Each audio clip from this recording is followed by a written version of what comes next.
നമസ്കാരം കേരള. കഴിഞ്ഞ ദിവസം തിരുവനന്തപുരത്ത് നിന്നും ഒരു വാർത്ത വന്നിരുന്നു. തിരുവനന്തപുരം വേച്ചൂച്ചിറയിൽ സൗമ്യ എന്ന യുവതി തൂങ്ങി മരിച്ചിരിക്കുന്നു. ആ മരണത്തിന് പിന്നിൽ ഭർത്താവാണെന്ന സത്യമാണ് ഇപ്പോൾ പോലീസ് പുറത്തുവിട്ടിരിക്കുന്നത്. ഭർത്താവ് സുനിൽകുമാറിനെ പോലീസ് ചോദ്യം ചെയ്തു. ഇതുമായി ബന്ധപ്പെട്ട വിവരങ്ങൾ ഇപ്പോൾ പോലീസ് പുറത്തുവിട്ടിരിക്കുകയാണ്.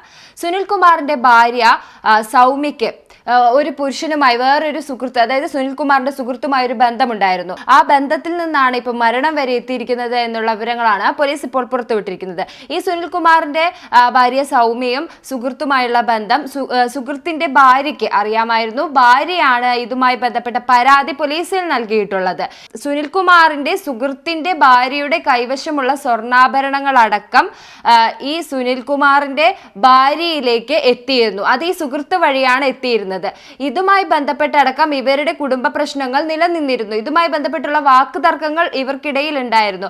പക്ഷേ അവസാന ഘട്ടത്തിൽ, ഈ ബന്ധത്തിന്റെ അവസാന ഘട്ടത്തിൽ സുനിൽകുമാർ ഈ സുഹൃത്തിന്റെ ഭാര്യയോട് ഇത്തരത്തിലുള്ള ബന്ധം, അതായത് സുനിൽകുമാറും സുഹൃത്തിന്റെ ഭാര്യയും തമ്മിലുള്ള ബന്ധം മുന്നോട്ട് കൊണ്ടുപോകാൻ ആവശ്യപ്പെടുകയും അത് സുനിൽകുമാറിന്റെ സുഹൃത്ത് ഭാര്യയോട് നേരിട്ട് പറയുകയും ഒക്കെ ചെയ്തിരുന്നു.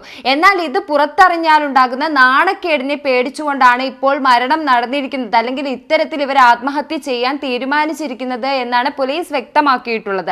പോലീസിന്റെ റിപ്പോർട്ടുകൾ അനുസരിച്ച് ഇവർ നേരത്തെ പ്ലാൻ ചെയ്തിരുന്നു. അതായത് സുനിൽകുമാറിന്റെ ഭാര്യ സൗമ്യയും ഈ സുനിൽകുമാറിന്റെ സുഹൃത്തും തമ്മിലുള്ള ബന്ധം തന്നെ പുറത്തറിയുമെന്നുള്ള ഭയത്തിന്റെ പേരിൽ ഇവർക്ക് വലിയ പ്രശ്നങ്ങൾ നിലനിന്നിരുന്നു. അപ്പോൾ തന്നെ ഇവർ തമ്മിലുള്ള കുടുംബ പ്രശ്നങ്ങൾ നടന്നിരുന്നു. പക്ഷേ അതിനുശേഷം സുനിൽകുമാറുമായി ഈ സുഹൃത്തിന്റെ ഭാര്യയ്ക്ക് ബന്ധം സ്ഥാപിക്കാമെന്ന നിലയിലേക്ക് എത്തുകയായിരുന്നു. എന്നാൽ ആ ഭാര്യ അത് വിസമ്മതിക്കുകയും പോലീസിൽ പരാതി നൽകുകയും ചെയ്തു. എന്നാൽ ഇതിൽ നാണക്കേടുണ്ടാകുമോ എന്നുള്ള ഭയത്തിന്റെ പേരിലാണ് ഇവർ ആത്മഹത്യ ചെയ്യാൻ തീരുമാനിച്ചത്. പക്ഷേ ഇവർ തമ്മിൽ നേരത്തെ ഉറപ്പിച്ച പ്രകാരം സൗമ്യ ആത്മഹത്യ ചെയ്തത് കഴിഞ്ഞതിന് ശേഷം മാത്രമേ സുനിൽകുമാർ ആത്മഹത്യ ചെയ്യൂ എന്നായിരുന്നു അവർ പറഞ്ഞുറപ്പിച്ചിരുന്നത്. അതുപോലെ തന്നെ സൗമ്യ ആദ്യം മരണത്തിന് കീഴടങ്ങുകയും എന്നാൽ സുനിൽകുമാർ മരണത്തിൽ നിന്ന് പിന്മാറുകയുമായിരുന്നു. സുനിൽകുമാർ മദ്യപിച്ചിരുന്നു എന്നുള്ള റിപ്പോർട്ടുകളും പോലീസ് പുറത്തുവിടുന്നുണ്ട്. അതുപോലെ തന്നെ ഇവർ മരിക്കുന്നതിന് തൊട്ടു മുൻപ് മകനുമായി സംസാരിച്ചിരുന്നു. മകനോട് ഫോണിൽ സംസാരിക്കുകയും സന്തോഷത്തോടെ കാര്യങ്ങൾ സംസാരിക്കുകയും ഒക്കെ ചെയ്തിരുന്നു. ഇത്തരത്തിലുള്ള ഒരു സംഭവം നടക്കാൻ പോകുന്നു എന്ന രീതിയിൽ ഒരു സൂചനയും നൽകാത്ത രീതിയിലാണ് ഇവർ തമ്മിലുള്ള കോൺവെർസേഷൻ നടന്നിട്ടുള്ളത്. ഇത്തരത്തിൽ ഭീതിപ്പെടുത്തുന്ന ഒരു സംഭവമാണ് ഇപ്പോൾ വേച്ചൂച്ചിറയിൽ നിന്ന് സംഭവിച്ചിട്ടുള്ളത്. പോലീസിന്റെ റിപ്പോർട്ടുകൾ അനുസരിച്ച് വലിയ രീതിയിലുള്ള ഒരു ക്രൈമാണ് ഇവിടെ നടന്നിട്ടുള്ളത്. ഇതുമായി ബന്ധപ്പെട്ട് ഇതിനെ ചുറ്റിപ്പറ്റി സുഹൃത്ത്, അതുപോലെ തന്നെ സുഹൃത്തിന്റെ ഭാര്യ, ഇത്തരത്തിലുള്ള ചുറ്റുപാടുകളെ കുറിച്ച് ഇനി അന്വേഷണം നടന്നു വരികയാണ്. ഏതാണെങ്കിലും സുനിൽകുമാർ ഇത്തരത്തിൽ പ്ലാൻ ചെയ്ത ഭാര്യയെ കൊലയ്ക്ക് കൊടുക്കുക, അതിനുശേഷം താൻ രക്ഷപ്പെടുക എന്ന കാര്യം കൃത്യമായി സുനിൽകുമാർ പ്ലാൻ ചെയ്തിരുന്നു.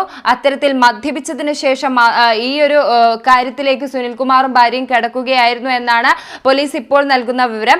ഏതാണെങ്കിലും കേരളത്തെ ഞെട്ടിക്കുന്ന വാർത്തയാണ് ഇപ്പോൾ പുറത്തു വന്നിട്ടുള്ളത്. വലിയ നീചകരമായ ഒരു പ്രവൃത്തിയാണ് നടന്നിരിക്കുന്നത്. ഇതുമായി ബന്ധപ്പെട്ട കൂടുതൽ വിവരങ്ങൾ പോലീസ് പുറത്തുവിട്ടിട്ടില്ല. പോലീസ് വിട്ടിരിക്കുന്ന വിവരങ്ങൾ അനുസരിച്ച് ഇത്തരത്തിലാണ്, അതായത് ഭാര്യയെ കബളിപ്പിച്ചുകൊണ്ട് മരണത്തിലേക്ക് നയിച്ചു എന്ന് തന്നെയാണ് പോലീസ് റിപ്പോർട്ടുകൾ ചൂണ്ടിക്കാണിക്കുന്നത്.